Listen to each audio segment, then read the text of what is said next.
Rangkaian listrik dan fungsi komponen. Beberapa fungsi komponen listrik tersebut adalah sebagai berikut. Yang pertama, saklar. Saklar berfungsi untuk menyambungkan atau memutuskan rangkaian listrik sehingga membuat aliran listrik tersebut terhenti. Yang kedua, baterai. Baterai berfungsi sebagai sumber energi listrik. Pada dasarnya, baterai adalah media penyimpanan energi listrik yang juga dapat dijadikan sumber listrik kembali. Yang ketiga, kabel. Kabel berfungsi untuk konduktor atau media pengantar listrik. Yang keempat, lampu. Lampu berfungsi sebagai alat perubahan energi listrik menjadi cahaya. Listrik mengalir dari tegangan yang lebih tinggi ke tegangan yang lebih rendah. Pada baterai, listrik mengalir dari positif ke negatif.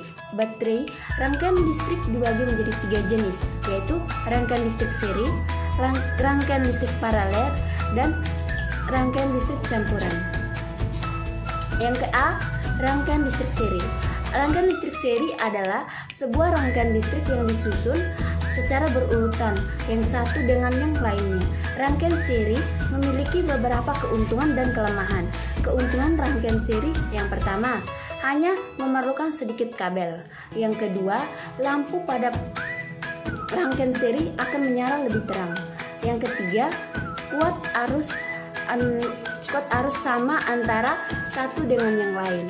Kelemahan rangkaian seri yang pertama, boros bila satu lampu, maka semua lampu akan mati. Boros di satu lampu, maka semua lampu akan mati. Yang kedua, baterai akan lebih cepat habis. Rangkaian seri bisa digunakan pada senter satu lampu untuk menciptakan cahaya yang lebih terang. Rangkaian listrik paralel. Rangkaian listrik dan fungsi komponen listrik. Rangkaian paralel adalah rangkaian yang disusun secara bercabang. Rangkaian paralel merupakan rangkaian yang kita gunakan di rumah-rumah.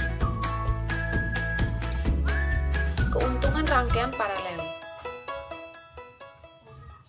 1.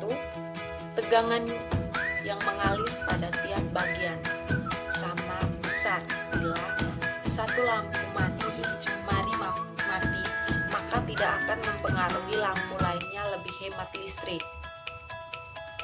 Kelemahan rangkaian paralel. 1. Memerlukan banyak kabel. 2. Lampu lebih redup. 3. Rangkaian listriknya lebih rumit.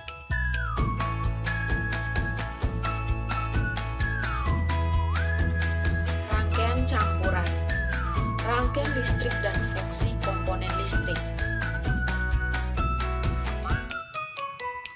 Rangkaian campuran adalah gabungan dari rangkaian seri dan rangkaian paralel, memiliki keuntungan dan kelemahan yang sama dengan rangkaian seri pada susunan rangkaian seri dan memiliki keuntungan dan kelemahan yang sama dengan rangkaian paralel pada susunan paralel.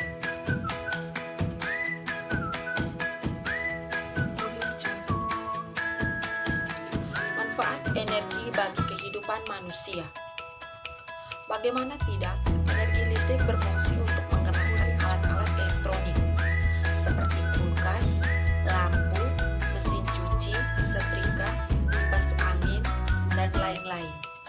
Bagi kehidupan manusia, energi listrik dapat menghasilkan sumber panas yang berguna bagi kelangsungan hidup. Konversi energi. Konservasi energi adalah memiliki arti sebagai kekuatan atau kemampuan untuk melakukan sesuatu seperti melakukan gerak, kerja, dan tenaga. Konvensi energi listrik. Energi listrik adalah daya atau tenaga dalam bentuk listrik. Energi listrik adalah daya atau kekuatan yang dihasilkan dari adanya pergesekan atau proses kimia. Contohnya, konversi energi listrik dalam kehidupan sehari-hari. Energi listrik dikonversi menjadi energi panas, energi kompor, listrik, setrika, magicom, dan sebagainya. Energi listrik menjadi energi bunyi seperti radio, televisi, komputer CD, dan lainnya. Energi listrik menjadi energi cahaya seperti bola dan lampu. Energi listrik menjadi energi gerak seperti kipas angin dan mobil.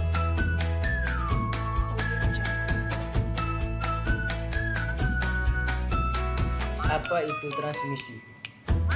Transmisi atau penyaluran udara menyalurkan energi listrik sehingga mempunyai listrik. Maksud proses dan cara menyalurkan energi listrik dari satu tempat ke tempat lainnya, misalnya dari pembangkit listrik ke gardu induk, dari satu gardu induk ke gardu induk lainnya, dari gardu induk ke jaringan tegangan menengah dan gardu distribusi. Penyaluran tenaga listrik Indonesia pada umumnya menggunakan arus bolak-balik atau AC. Saluran transmisi dan cara menggunakan sistem arus bolak-balik 3 fase merupakan sistem yang banyak digunakan mengingat kelebihan sebagai berikut. Yang pertama, mudah pembangkitnya. Yang kedua, mudah pengukuran tegangannya. Yang ketiga, dapat menghasilkan medan magnet putar. Yang keempat, dengan sistem 3 fase dan daya yang disalurkan lebih besar nilai saat konstan. Saluran transmisi berdasarkan tegangan saluran udara. Yang pertama, tegangan ekstra tinggi rated 200 volt sampai dengan 500 volt. Saluran udara tegangan tinggi 30 volt sampai dengan 150 volt. Saluran kabel tegangan tinggi SKTT 30 volt sampai dengan 150 volt.